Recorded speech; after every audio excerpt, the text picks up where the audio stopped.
back. My name is Giancarlo. I'm Felicia. And this is our preview video of... Sol. Or Sol. Or Sol. The Sol, it's sun. it's the sun. That's... El Sol. Wow. I thought you were just a preface. No, there's some stuff in there too sometimes. It's like it fires synapses I think, in there. I think they're brothers. Ryan Spangler and Sean Spangler. Probably. Last You've been getting your workout with this box, huh? From Elephant Laboratories. Yeah. It's fucking heavy. Wow, the swearing. You don't go on vacation with this. 2016 and you're still swearing. Wow, You kiss your mother with that mouth? Okay. It's really heavy and the quality is great. Yeah, for prototype. This is a prototype, so not final components. Why is it so heavy? Is it necessary? But it looks pretty. I'm being serious. But there's a lot of pieces. Air Canada's gonna charge me like $50 more if I bring this to Florida. Madame, qu'est-ce que vous avez dans votre valise? An AK-47. And we lost Felicia. We don't have a co-host anymore. She's in jail. Why am I in jail? Air Canada's just not gonna let me on their flights. In Sol, our sun is dying, and so we build arcs to escape to a new solar system. But we need to harvest the energy from the sun to power the arcs first. To set up, place the board in the middle of the table.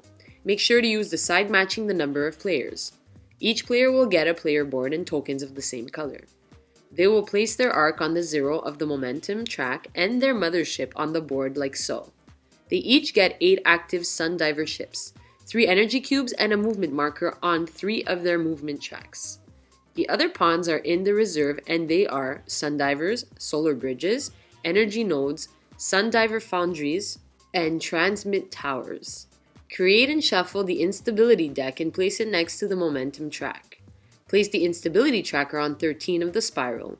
Select suit effect cards for the game and place the suit markers on them. These will give the suits special abilities for the game. Finally, make 2 piles with the energy cubes and place them in the corner of the board. You're now ready to harvest the sun. Let's take a look at the actions a player will take on his turn.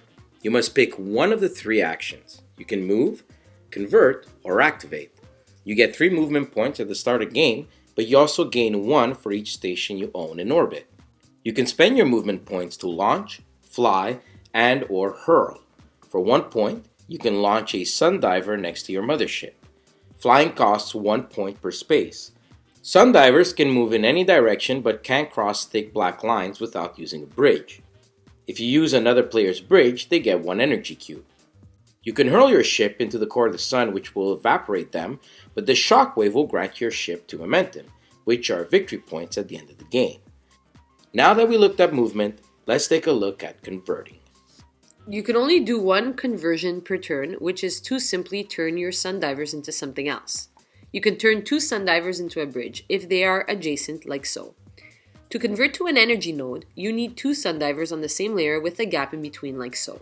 If you have 2 sun divers next to each other, you can build a foundry, which can be used to build more sun divers. Finally, to build a transmit tower, you need 3 adjacent sun divers on 3 different layers as shown. Now that we looked at converting ships into useful stations, let's see how to activate these stations. To activate a station, including those of another player, you must have a sun diver there at the start of your turn. Depending on the type of station, you'll receive something. First, bring your sun diver back to mothership to show that you're activating that station. If you activate an energy node, you will get energy cubes depending on which layer it's on.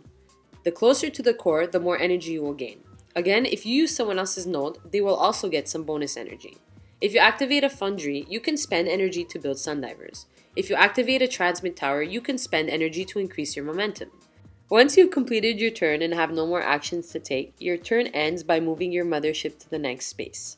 The player behind you will now take his turn. Now let's take a look at the decks and cards. The more actions you take in the 3 inner layers, the more cards you will draw from the instability deck. When you draw cards, you can only keep 1 on your player board for later use. If you draw a red explosion card, a few things happen. The stability marker goes down 1 spot closer to your doom. All stations on the upper orbit will activate, even without sun divers present. And all players with 13 or more energy cubes lose half of them rounded down. When can you use a card? On your turn, you can use it to do the effects that was placed at the start of the game.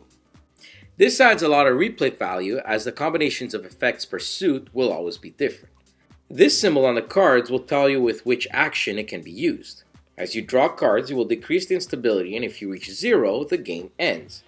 The player with the most momentum escapes the supernova and ensures the survival of humans, and becomes the next Noah of space. Sol is an orbital spiral of mayhem and strategy with so many choices and actions to choose from on your turn. You can also choose the difficulty of the game by selecting the color of the suits you want to play with. Blues for beginners, while the red cards are for hardcore gamers. Sol is a 2 to 5 player resource management game which lasts from 45 minutes to 95 minutes. Check it out on the Kickstarter, and remember, if you like it, back it!